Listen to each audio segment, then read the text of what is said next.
عید میلاد النبی ہوگا. عید زہرا یا عید شجاع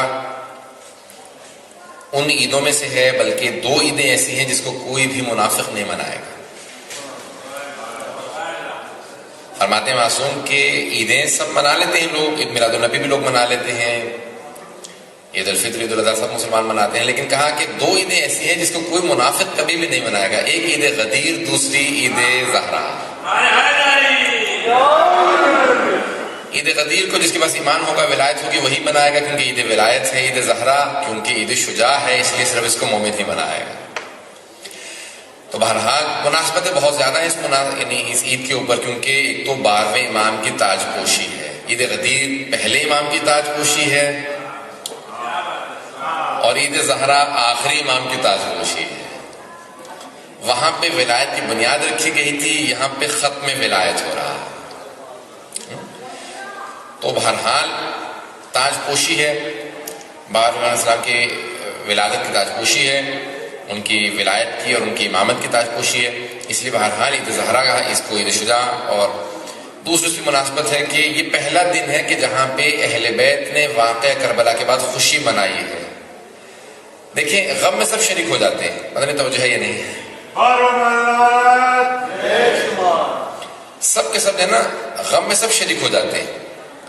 کوئی بھی محلے سے گزر رہا ہوگا کہ وہ ان کے چلے غم میں ہے، غم میں آ جاتے ہیں. خوشی میں صرف اپنے شریک ہوتے ہیں، کیونکہ خوشی میں پتہ چلتا ہے کہ کون چاہنے والا ہے، کون حسد کرنے والا ہے. جب انسان کو ترقی ملتی ہے، خوشی ہوتی ہے، گھر میں کوئی اچھی مناسبت ہو، بچے کی شادی ہو، تو بہت سے اپنے بھی ناراض ہوتے ہیں، ارے ان کے ہاں تو شادی ہے. اہل بیت کی خوشیاں کم ہیں، غم زیادہ ہیں، اس لیے ان کی خوشیوں میں کبھی غم نہیں منانا چاہیے. پتہ نہیں توجہ ہے یا نہیں ہے. کوئی ایسا نہ کرے کہ کوئی ان کی خوشی کے اندر کبھی کہے کہ نہیں میں تو خوش نہیں منا رہا ہوں، میں تو ابھی بھی غم میں ہوں. نہیں، بلکہ ان کی خوشی میں زیادہ خوشی منانی چاہیے، کیونکہ اہل بیت کی خوشیاں کم ہیں، غم زیادہ ہے. واقعہ کربلا کے بعد پہلی بار اہل بیت علیہ السلام نے خوشی منائی ہے. نہ جانے کیسی خوشی ہوگی کہ اہل بیت خوشی منا رہے ہیں. اور واقعہ کربلا کے بعد جو خوشی نہیں مناتے تھے، یہاں تک کہ چوتھے امام فرماتے ہیں، کہا کہ آج پھوپھی اماں سب بیویوں سے کہہ دیجیے کہ گھر میں میٹھا بنائیں، اپنے بالوں کو سنوار لیں، کیونکہ اپنے بال نہیں سنوارتی تھی بیویاں، گھر میں میٹھا نہیں پکتا تھا، خوشبو نہیں لگاتی تھی. تو کہا کہ سب سے کہیں کہ اپنے بالوں کو سنواریں، سب کے سب سے کہیں کہ گھر میں میٹھا پکائیں. کیوں؟ کیونکہ آج، کہا کیوں آج کیا بات ہے؟ کہا کہ آج عمر سعد کا سر آیا ہے. اور بہت سی مناسبتیں جو وہاں نہیں منائی جا سکتی تھی وہ اس خوشی پہ منائی جاتی ہیں. تو عمر سعد کا سر آیا. پہلی بار کہتے ہیں واقعہ کربلا کے بعد امام سجاد خود مسکرائے، جو روتے رہتے تھے ہمیشہ، پہلی بار مسکرائے.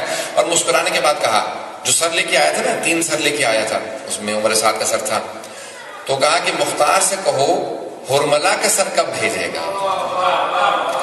آغائے خوئی نے پوری ایک بحث کی ہے، ابھی مولانا نے پوری مجلس پڑھ دی، اس لیے میں تفصیلات میں نہیں جاؤں گا. ایک جو دلیلیں انہوں نے پیش نہیں کی میں صرف اس کو طرف اشارہ کروں گا. آغا خوئی سے پوچھا گیا، اور انہوں نے اپنی رجال میں پوری بحث کی، علم رجال کے اندر کہا کہ آغا کیا دلیل ہے کہ مختار کہ دونوں طرح کی حدیث ہے نا، مدح میں بھی ہے، مذمت میں بھی ہے. ان کی تعریف بھی کی ہے، ائمہ نے ان کو پریز بھی کیا ہے، اور ان کے خلاف بھی بولا. تو کہا کون سے تقیے پہ ہیں؟ جس میں تعریف کی ہے وہ، یا جس میں مذمت کی ہے وہ؟ تقیے پہ محمول ہے نا، کوئی ایک تقیے پہ ہے. یہ پوری سلسلہ وارہ حدیث ہے، یہ بھی حدیث ہے. تو کہا کون سی؟ کہا کہ دیکھو یہ بات یاد رکھو کہ امام معصوم کیونکہ معصوم ہے، اگر وہ راضی نہ ہو کسی کام پہ تو انکریجمنٹ جائز نہیں ہے. نہیں میں سمجھا سکا. کسی غلط کام پہ حوصلہ افزائی کرنا جائز نہیں ہے امام معصوم کے لیے، حتیٰ امام معصوم کے کسی مومن کے لیے بھی. تقیے میں بھی کسی غلط کام پہ انکریجمنٹ جائز نہیں ہے. اب امام سجاد کہہ رہے ہیں مختار سے کہو ہرملا کا سر کب بھیجے گا. یہ حوصلہ افزائی کر کے بتا رہے ہیں کہ نہیں میں اس فعل پہ راضی ہوں. یہ حوصلہ افزائی ہے، یہ انکریجمنٹ ہے. یہ انکریجمنٹ بتا رہی ہے کہ امام راضی تھے. کیا ہاں مختار سے کہو کہ کب سر بھیجے گا، اس کا مطلب ہے راضی ہیں، تبھی تو کہہ رہے ہیں انکریج کر رہے ہیں. پھر آخری دلیل جو آپ نے دی ہے اس میں ایک دلیل پیش کی ہے، کہا کہ انسان کی زندگی میں انسان تعریف کر سکتا ہے تقیتاً، لیکن اس کے مرنے کے بعد تقیتاً تعریف نہیں کی جاتی. جب حضرت مختار کی شہادت ہو گئی تھی تو امام سجاد سے پوچھا گیا کہ مولا مختار کی شہادت ہو گئی ہے. امام نے کہا رحم اللہ مختار، خدا رحمت نازل کرے مختار پہ، اس کی وجہ سے ہماری بیویوں نے اپنے بال سنوارے تھے. اس نے بنی ہاشم کی مسرات کو خوشی منانے کی موقع مہلت فراہم کی تھی، خدا رحمت نازل کرے مختار پہ. کہا یہ مرنے کے بعد جو دعا کی جاتی ہے یہ صرف اس کے لیے کی جاتی ہے جس سے انسان راضی ہوتا ہے، کسی غلط آدمی کے لیے کبھی دعا نہیں کرتا۔ دعا یہ جملات امام کے، اور بہت سی دلیلیں پیش کر سکتا ہوں۔ تو یہ 3 مناسبتیں ہو گئی، ان سب کی توجہ ہے تب میرے ساتھ کہ پہلی مناسبت تو تاج پوشی ہے 12ویں امام اسلام کی، دوسری بہرحال یہ جو سر آئے ہیں شہداء کے، تیسری کہ اہل بیت علیہ السلام نے خوشی منائی ہے، چوتھے بعض لوگوں نے لکھا ہے کہ 9 یا بلکہ 10 ربیع الاول کو جناب سیدہ خوشی منایا کرتی تھی، اسی لیے اس کو عید زہرا بھی کہا جاتا ہے۔ کیوں؟ واقعہ کربلا سے پہلے کہ آپ فرماتی تھی کہ 10 ربیع الاول کو شاید حدیث میں ملتا ہے جناب رسول خدا کی جناب خدیجہ کبریٰ سے شادی ہوئی تھی، تو اس کو بھی یہاں پہ لا کے منایا جاتا ہے کہ 9 ربیع الاول کی بی بی 9 یا 10 ربیع الاول کو خوشی مناتی تھی، کہ کہتی تھی کہ آج پوچھا بی بی آج کیا بات ہے، خوشی کیوں منا رہی ہیں، آپ گھر میں میٹھا بنا ہوا ہے؟ کہا کہ آج میرے بابا کی میری مادر گرامی سے شادی ہوئی تھی، تو اس شادی کی وجہ سے میں خوشی منا رہی ہوں۔ تو 4 مناسبتیں، اس کے علاوہ بہرحال اور بھی مناسبتیں ہیں جو آپ لوگوں کے انشاءاللہ تعالیٰ ذہن میں آ جائیں گی۔ ایک نعرہ بھی لگ چکا تھا پہلے انشاءاللہ تعالیٰ اسی حوالے سے کہ کہاں سے کہاں مناسبتیں لے کے جائی جاتی ہیں تاکہ وہ ذہن میں رکھی جائیں اور اس کے حساب سے پھر خوشی منائی جاتی ہے کہ اہل بیت علیہ السلام نے کہا ہے کہ آج دشمن ایسے ایسے دشمن دنیا سے گئے ہیں جن کو فرعون آل محمد بھی کہا گیا، محمد و آل محمد کے اوپر جس نے فرعون کا کردار ادا کیا ان کے خلاف، وہ دنیا سے گیا، تو اس لیے وہ سارے کی ساری خوشیاں 9 ربیع الاول کو منائی جاتی ہیں۔ تو آئیں ذرا پیش کرتے ہیں چند ایک مطالب۔ 12ویں امام اسلام کی تاج پوشی ہے تو ان کی اس تاج پوشی سے متعلق کچھ مطالب۔ امام سے متعلق میں ابھی پچھلے دنوں احادیث دیکھ رہا تھا، پوری کتاب ہے چلو سید محمود سرخی مرحوم، ان کا انتقال ہو گیا لاسٹ ایئر، اس سے پہلے 2 سال پہلے میرے خیال میں 2011 میں شاید انتقال ہو گیا ان کا۔ ان کی 2 جلدوں پہ کتاب، کئی کتابیں ہیں ان کی، لیکن ان کی 2 جلدوں پہ ایک الملاحم الفتن ہے، آخری زمانے سے متعلق 4 جلدوں میں انسان کے 2 جلدوں پہ کتاب ہے۔ اس میں دیکھ رہا تھا کہ آخری زمانے میں کیا ہوگا کیا ہوگا کیا ہوگا، ظہور کب ہوگا، تو اس میں تھا کہ امام کا ظہور آڈ ایئر میں ہوگا، ایون نہیں آڈ ایئرز میں، 1 3 5 جیسے نا، طاق عدد میں ہوگا، جفت میں نہیں ہوگا، 1 3 5 7 9 ایسے طاق عدد میں امام کا ظہور ہوگا۔ اور پھر کہا کہ ظہور سے پہلے کے علامات جو بتائی ہیں، کہا کہ ایسے ایسے حالات ہو جائیں گے، یہ ہوگا یہ ہوگا یہ ہوگا، کہ امام نے پورا کا پورا اپنی احادیث کے اندر پوری تمہید باندھی ہے، اور اس کے اندر علامات میں بتایا ہے کہ دیکھو یاد رکھو جب امام کے ماننے والے ان کی کیفیت کیا ہوگی، کہا جو حقیقی ماننے والے ہوں گے وہ ہر وقت تڑپتے رہا کریں گے، جس طرح سے مچھلی پانی سے باہر تڑپتی ہے وہ امام کی یاد میں تڑپا کریں گے، اتنی تڑپ ہوگی۔ اور دوسری طرف فرماتے ہیں، کہا کہ لیکن ایمان کی کیفیت یہ ہوگی کہ صبح کو ایمان ہے اور شام کو نہیں ہے، اور شام کو ہے تو صبح کو نہیں ہے، ایسے باقاعدہ سائیکل، یعنی یہ نہیں ہے کہ کبھی انسان مومن ہو گیا تو پھر مومن ہی رہے گا، کبھی منافق ہو گیا یا مثال کے طور پہ ایمان ضائع ہو گیا تو پھر ایمان نہیں، ایسا نہیں ہے، بلکہ ویریشن چلتا رہے، گراف ایسے چلے گا ایمان کا، آج ہے نہیں ہے نہیں ہے نہیں ہے، ایسے چلے گا۔ تو باقاعدہ صبح شام میں باقاعدہ فرق آتا چلا جائے گا، یہ آخری زمانے کے اندر ہوگا۔ کہا کہ جھوٹے کی تصدیق کی جائے گی، جھوٹے کی تصدیق کی جائے گی اور سچے کی تکذیب کی جائے گی۔ پتہ نہیں سمجھا پایا کہ نہیں، یعنی جو جھوٹے ہیں نا اس کو کہتے ہیں سچ کہہ رہا ہے، اور جو سچ کہہ رہا ہوگا اسے کہیں گے جھوٹ بول رہا ہے۔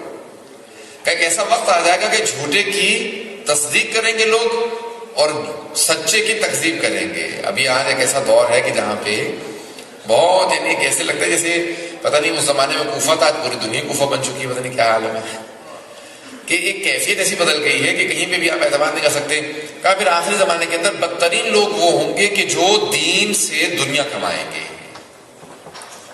دین سے دنیا کمائیں گے، اسی وضاحت کی ضرورت تو نہیں ہے، دین سے دنیا کمائیں گے۔ کہا بدترین لوگ وہ ہوں گے جو دین سے دنیا کمائیں گے، یعنی ہوگا دین کا لبادہ، دین کا سامنے روپ ہوگا، اور ہوگا سب کچھ دنیا داری، سب کچھ دکھاوا، سب کچھ بے دین، لیکن سامنے رکھیں گے دین کو پیش کریں گے، لیکن دین مقصود نہیں ہوگا۔ ہمارے دور کی تو بات ہی نہیں، پتہ نہیں کس دور کی باتیں ہوگی ہیں۔ تو بہرحال دین سے لوگ، بدترین لوگ وہ ہوں گے جو دین سے دنیا کمائیں گے۔ آپ کہا کہ سب سے زیادہ تم ہمارے ہی مومنین جو ہمارے چاہنے والے ہوں گے نا، انہی سے اپنے ایمان کو محفوظ رکھنا، وہ کئی مرتبہ تمہارا ایمان چرا لیا کریں گے، ایمان چرا لیا کریں گے، ایمان ضائع ہو جائے گا، ملو گے ایمان چرا لیں گے، کچھ ہوا ایمان ضائع ہو گیا۔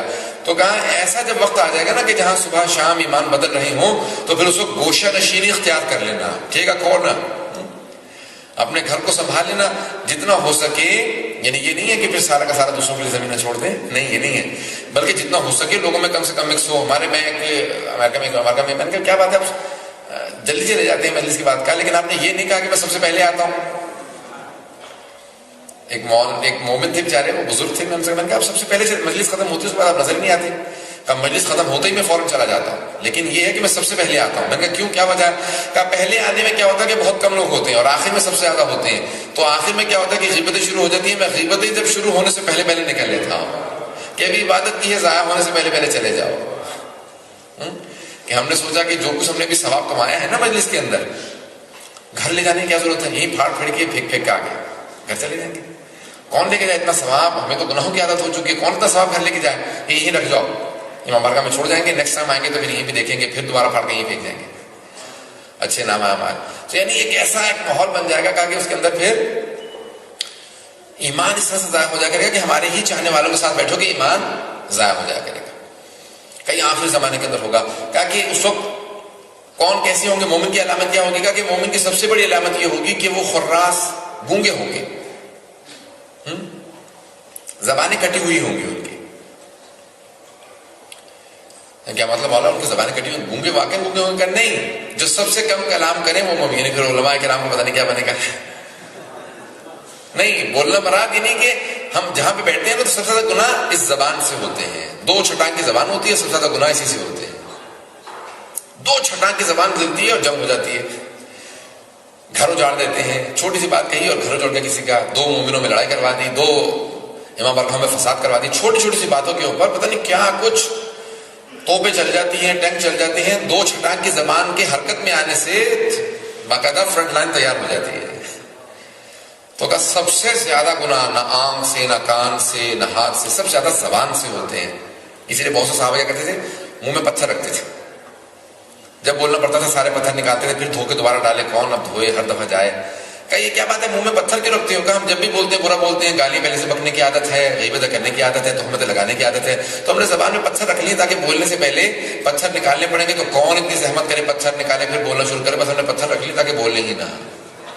تو کہ آخر زمانے کے مومن کیسے ہوں گے؟ خراس کا گونگے ہوں گے، کم سے کم بولیں گے، کیونکہ کلام میں جتنا ہوتا ہے کہ اس کے اندر برائیاں زیادہ ہوتی ہیں، فسادات زیادہ ہوتے ہیں، لڑائیاں زیادہ ہوتی ہیں، چھوٹی چھوٹی سی باتوں کے اوپر باقاعدہ لڑائی ہو جاتی ہے۔ کہ امام زمان علیہ السلام کا حقیقی چاہنے والا وہ ہوگا صلی اللہ علیہ وسلم۔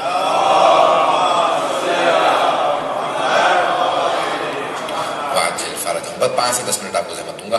تو امام زمانہ کے چاہنے والے کہا کہ مولا کیا علامات ہوں گی؟ کہا کہ بے انتہا علامات سے چاہنے والے، یہاں تک کہ کہا کہ وہ جو 313 ہے نا، ان سے متعلق ہے روایت کہ ان کی ہر آدمی کی تلوار کے اندر کئی کلمات ہوں گے، اور ہر کلمہ ان کے لیے ایسا ہوگا جیسے ایک اسم اعظم ہوتا ہے نا، تاکہ ان کی تلوار کے ساتھ کلمات ہوں گے، اور ان میں سے ہر آدمی بہت ہی بڑا عالم ہوگا، بہت پہنچا ہوا ہوگا۔